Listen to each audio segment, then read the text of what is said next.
Hi, my name is Emma Carter, and I'm 24 years old. I never thought that one simple phone call could change my entire life. The day my grandfather's will was read, my whole family walked away with millions, houses, jewelry, business shares.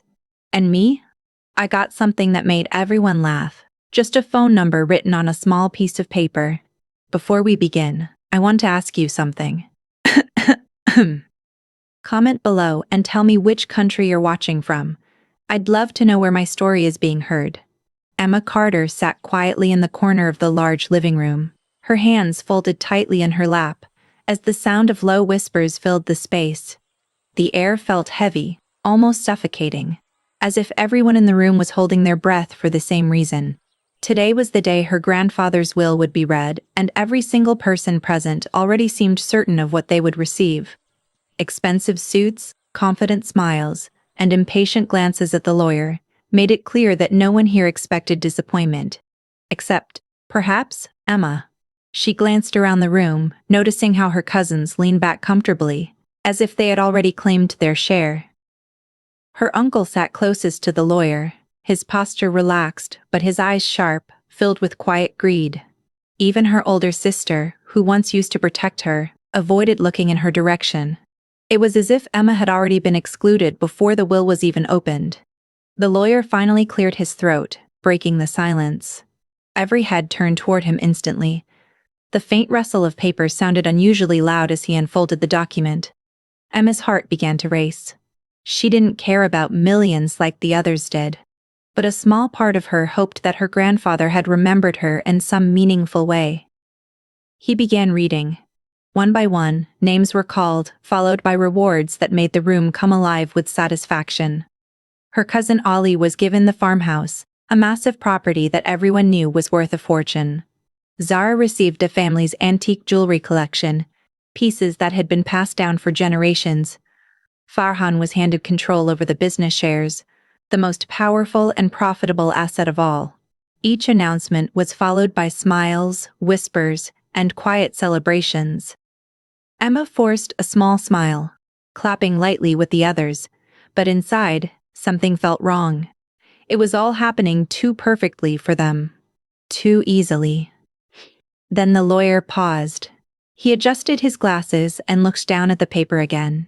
Emma's breath caught in her throat as she realized it was finally her turn. For a brief moment, hope flickered inside her chest. Maybe her grandfather had left her something different. Something personal. Emma Carter, the lawyer said. She straightened slightly, her fingers tightening together. Receives a phone number. For a second, no one reacted. The words didn't seem to make sense. Then the room burst into laughter. A phone number? Ollie repeated, barely able to hold back his amusement. You're kidding, right? Sarah added, covering her mouth as she laughed. Emma felt her face grow hot as every pair of eyes turned toward her. The laughter wasn't gentle, it was sharp, mocking, and filled with disbelief. Even the lawyer looked slightly uncomfortable as he handed her a small folded piece of paper. Her uncle shook his head with a smirk. Looks like he forgot to leave something real for you.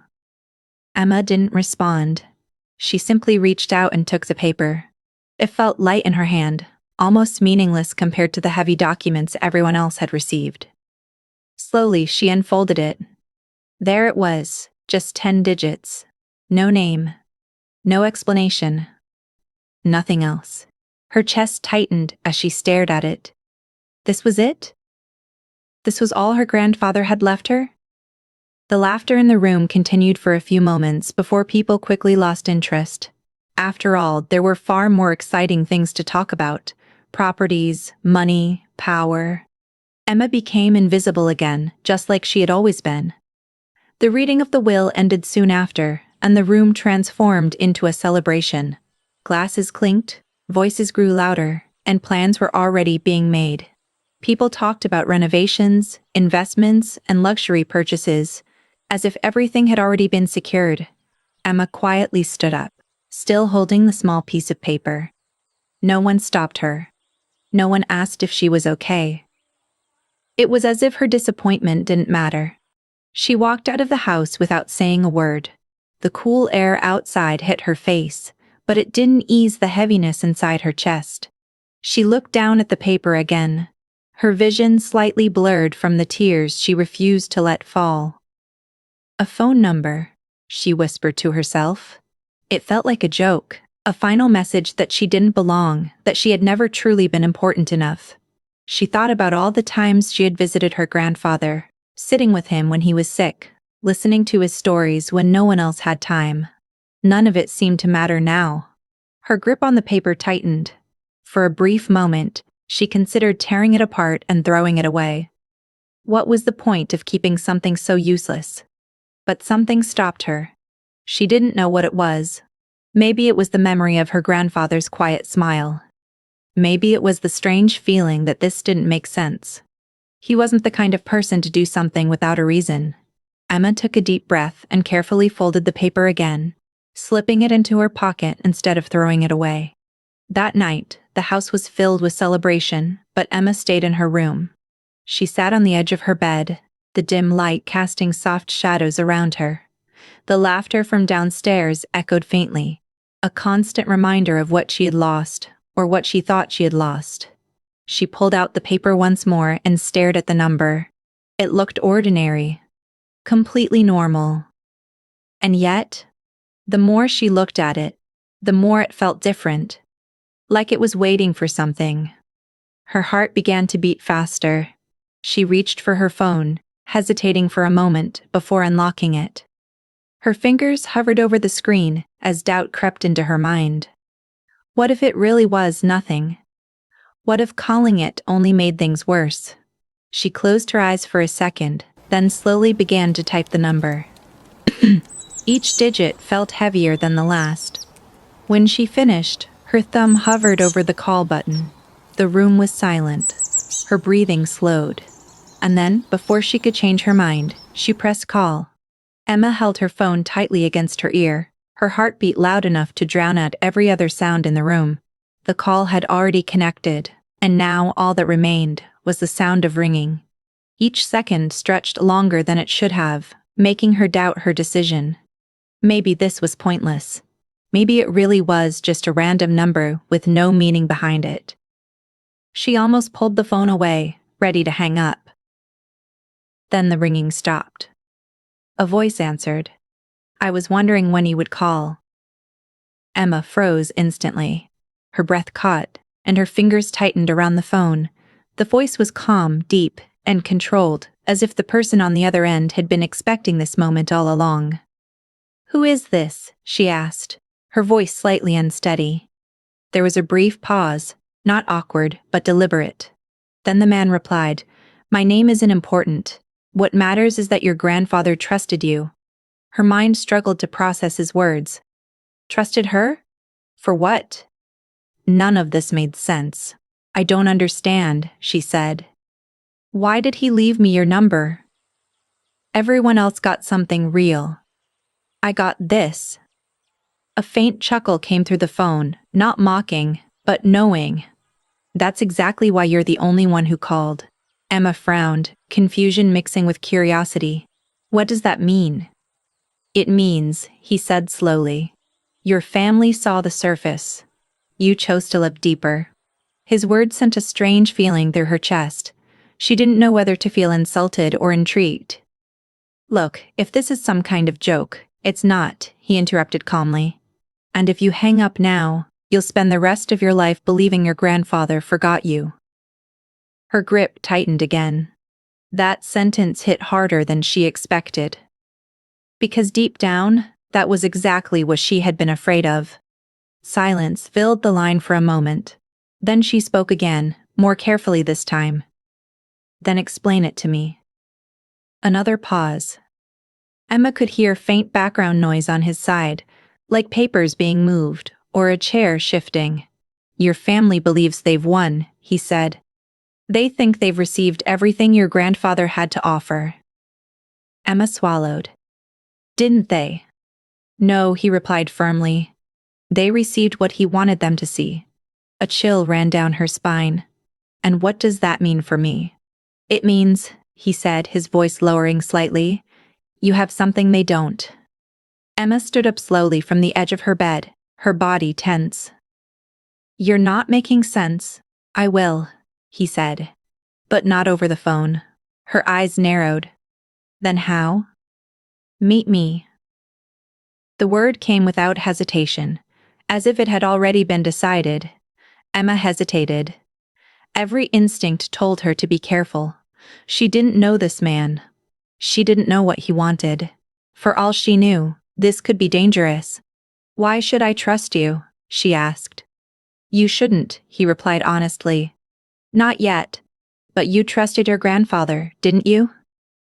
She didn't answer immediately. The question felt personal, almost too direct. Yes, she said quietly. Then trust his decision, the man said. He chose you for a reason. Her heart began to race again. What reason? You'll find out tomorrow. Emma exhaled slowly, trying to steady herself. Where? There was a brief rustling sound, then he spoke again, clearly and precisely. The same place your grandfather used to visit every Friday evening. Her eyes widened slightly. She knew exactly what he was talking about. It was a place her grandfather never talked much about, but he went there regularly. She had asked him about it once, and he had only smiled and said, "One day, you'll understand." Emma's mind raced. How do you know about that? The man didn't answer her question directly. Be there at noon. Come alone. A wave of uncertainty washed over her. And if I don't? Then nothing changes, he said calmly. Your family keeps celebrating. You keep wondering what could have been. His tone wasn't threatening. It was simple. Matter of fact. And somehow, that made it even more powerful. Emma looked down at the floor, thinking. Every part of this situation felt strange, almost unreal. But there was something else too, a pull she couldn't ignore. A feeling that this was bigger than it seemed. Who are you? She asked again, more softly this time. There was a longer pause now. Then he said, someone your grandfather trusted more than anyone else. Before she could respond, the line went silent. The call had ended. Emma slowly lowered the phone from her ear, staring at the screen as if it might suddenly explain everything. But there was nothing, just the call duration and the number she had dialed. The room felt different now, heavier, yet filled with something new. Not fear but anticipation. She began pacing slowly, her thoughts spinning in every direction. Who was that man? What did he mean by what they wanted to see? And why did it feel like her grandfather had planned all of this? She stopped near the window, looking out into the dark night. The house was still alive with laughter downstairs, but it felt distant now, almost irrelevant. Her family thought they had everything. But for the first time, Emma wasn't so sure. She reached into her pocket and unfolded the paper again, staring at the number. Just hours ago, it had felt like a cruel joke. Now it felt like a key one that opened a door she didn't even know existed. Her heartbeat slowed as her thoughts became clearer. Tomorrow. Everything depended on tomorrow. She didn't know what she would find. She didn't know who that man really was. But one thing was certain, now this wasn't a mistake. This was intentional. And for some reason, her grandfather had chosen her to be a part of it. The next day arrived faster than Emma expected, though it felt like she hadn't slept at all. Her mind had been running in circles all night, replaying the conversation, analyzing every word, every pause, every hidden meaning. By the time the morning light filled her room, she had already made her decision. She was going to that place. She got ready quietly, avoiding everyone in the house. Downstairs, her family was still busy discussing their new wealth, laughing, making plans, arguing over small details as if they had already secured their future. No one noticed when Emma walked past them. No one asked where she was going. It made her decision easier. The drive felt longer than usual. The city looked the same, but everything felt different to her now. Every turn she took brought her closer to something unknown, something her grandfather had carefully hidden from everyone else.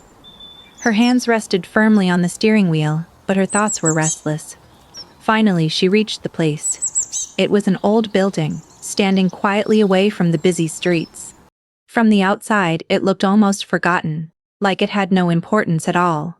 There were no signs, no guards, nothing that suggested anything valuable existed inside. If someone passed by, they wouldn't give it a second look. Emma stepped out of her car and stared at it for a moment. This was the place her grandfather used to visit every Friday. She remembered asking him once why he came here so often. He had only smiled and said it helped him keep things in order. At the time, she hadn't understood. Now, she was about to. She walked toward the entrance, her footsteps slow but steady. The door opened easily, revealing a quiet interior. The air inside felt cool and still, almost too still. There was no reception desk, no noise, no movement, just silence. Then she saw him. The same man from the phone call stood near a table, waiting as if he had known the exact moment she would arrive. He looked exactly how she had imagined, calm, composed, and completely in control of the situation. "You came," he said simply. Emma nodded, though her eyes stayed fixed on him, trying to read his expression. "You said I should." A faint smile crossed his face. "And you listened. That's a good start." She stepped closer, keeping a careful distance. "I'm here. Now explain everything." The man didn't respond immediately. Instead, he reached for a file resting on the table and gently pushed it toward her. "Start with this." Emma hesitated for a moment before opening it. Inside were documents, many of them. At first glance, they looked like normal papers, but as her eyes moved across the pages, her confusion quickly turned into shock. Bank accounts, property documents, investment reports. But these weren't small numbers. These were massive, far beyond anything her family had received. Her breathing slowed as she flipped through more pages. "What is all this?" The man watched her carefully. "That is your grandfather's real legacy." Emma looked up at him, her eyes filled with disbelief. "That's impossible. The will was never meant to reveal everything," he interrupted. She shook her head slightly, trying to process it. "Then what was the point of it?" "To test them," he said calmly. "And to protect this." Emma's grip tightened on the file. "Protect it from who?" "From your family," he replied without hesitation. The answer hit harder than she expected. "They're not bad people," she said, though her voice lacked confidence. "They're not careful people," he corrected. "And your grandfather knew that." Emma looked back down at the documents. The numbers, the assets, the hidden accounts. It was clear now that what her family had received was only a small, visible portion of something much bigger. "So everything they got," she said slowly, "it's not the real wealth." "No," he confirmed. "It's what they wanted. Immediate, visible, easy to control." "And this?" she asked, lifting the file slightly. "This is what matters." Her mind raced. Why didn't he just give this to everyone equally? The man's expression remained steady. "Because they would have destroyed it." Emma went quiet. Deep down, she couldn't deny it. She had seen how quickly her family turned excited, greedy, even careless when money was involved. Arguments had already started forming just hours after the will was read. They would fight over it, the man continued. Make rash decisions. Trust the wrong people. And within a few years, everything your grandfather built would be gone. Emma swallowed hard. "And me?" she asked quietly. "Why did he choose me?" For the first time, the man's tone softened slightly. "Because you were the only one who showed up when there was nothing to gain." Her chest tightened. "You visited him when he was sick," he continued. "You sat with him when everyone else was busy. You listened when he spoke." Emma looked away, her eyes slightly unfocused. Those memories came back clearly now, quiet afternoons, simple conversations, moments that had never felt important at the time. "He noticed," the man said. She looked back at him. "That's enough reason to give me all of this." "It's more than enough," he replied. "Trust is the most valuable thing he had, and he gave it to you." Emma slowly closed the file, her thoughts finally starting to align. So the phone number, she said, was the key, he finished. A way to reach you. Yes. She took a deep breath, feeling the weight of everything settling on her shoulders. This wasn't just about money anymore. It was responsibility, control, power. And what happens now? She asked. The man stepped closer to the table, placing his hand lightly on the file. Now, he said, everything your grandfather built belongs to you. Emma stood still, the words echoing in her mind. Just a day ago, she had felt like she had nothing, like she had been forgotten. And now, she had everything. The days that followed felt unreal, as if Emma had stepped into a completely different life overnight. The quiet, invisible girl her family used to ignore was now sitting behind desks, reviewing contracts, and making decisions that controlled an entire hidden empire. At first, the responsibility felt overwhelming. But the man her grandfather had trusted stayed by her side, guiding her through every detail. Slowly, Emma began to understand how everything worked. The investments, the companies, the networks her grandfather had carefully built over decades. She didn't rush anything. Unlike her family, she took her time. She read every document, asked questions, and made sure she understood every move before making a decision. With each passing day, her confidence grew stronger. The fear she had felt before was fading, replaced by a calm sense of control. Meanwhile, her family's situation began to change. At first, everything seemed fine. They continued celebrating, posting pictures, making big announcements about their new wealth. But within a few weeks, cracks started to appear. The business shares that Farihan had proudly claimed turned out to be filled with hidden debt. Meetings became tense, and investors started pulling away. The farmhouse Ali had received became the center of a legal dispute that had been buried for years. Ownership was questioned, and suddenly, it wasn't as valuable as it once seemed. Zara's jewelry collection, once admired by everyone, was revealed to be mostly replicas, with only a few pieces holding any real worth. Confusion turned into frustration. Frustration turned into anger. Arguments became louder. Accusations started flying. Someone must have known about this, Farhan shouted one evening. This doesn't make sense, Zara snapped. Why would he leave us fake things? Ali slammed his hand on the table. We've been tricked. Emma heard about all of this, but she stayed silent. She didn't interfere. She simply watched as everything unfolded exactly the way her grandfather had predicted. Weeks passed, and the situation only got worse. Financial pressures started building. The confidence they once had was gone, replaced by stress and desperation. The same people who had laughed at Emma were now struggling to hold everything together. That's when she decided it was time. She called for a family meeting. The message was simple, but it caught everyone's attention. By now, they had all realized something was wrong, and deep down, they knew Emma might have answers.